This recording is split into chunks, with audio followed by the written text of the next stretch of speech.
Lancée en octobre 2022 pour être achevée au mois de mai 2024, la route Nzolana, au rythme des travaux qui s'y constatent actuellement, pourrait être livrée bien plus tôt que prévu. C'est parmi les enseignements à tirer de la visite du directeur général de l'Agence congolaise des grands travaux, effectuée ce 4 août 2023 en compagnie des parties prenantes, dont l'entreprise Cisco et son sous-traitant Crequit.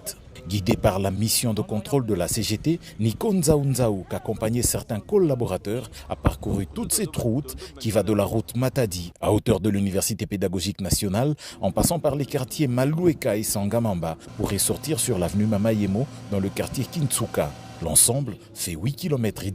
Le directeur général renseigne que toutes les contraintes qui pesaient sur ce projet sont en train d'être levées et l'asphaltage est pour bientôt. Déjà, la mise en œuvre des différentes sous-couches est en cours, dont la couche de fondation en grave concassé 0,60. Pour lui, ce sera un très grand cadeau qu'aura fait le président de la République, Félix-Antoine Tshisekedi Tshilombo, à la population de cette partie de Kinshasa, qui pourra désormais se mouvoir plus allègrement. Nous sommes dans une zone très habitée.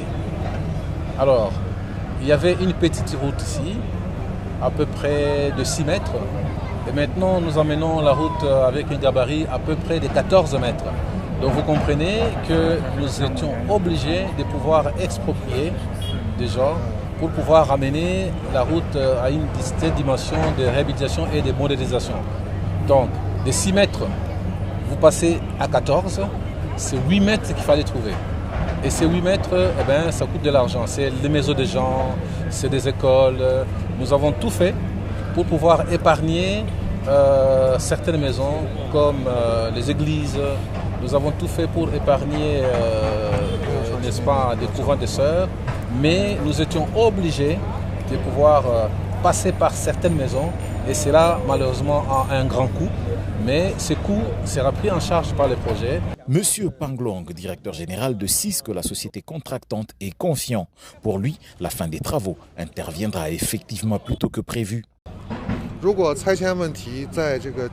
Si le problème d'expropriation ça peut régler et achever avant le 15 septembre, là, on va ajouter les personnels, les engins et ajouter les machines pour accélérer l'exécution des travaux pour qu'on puisse achever le projet à la fin de décembre.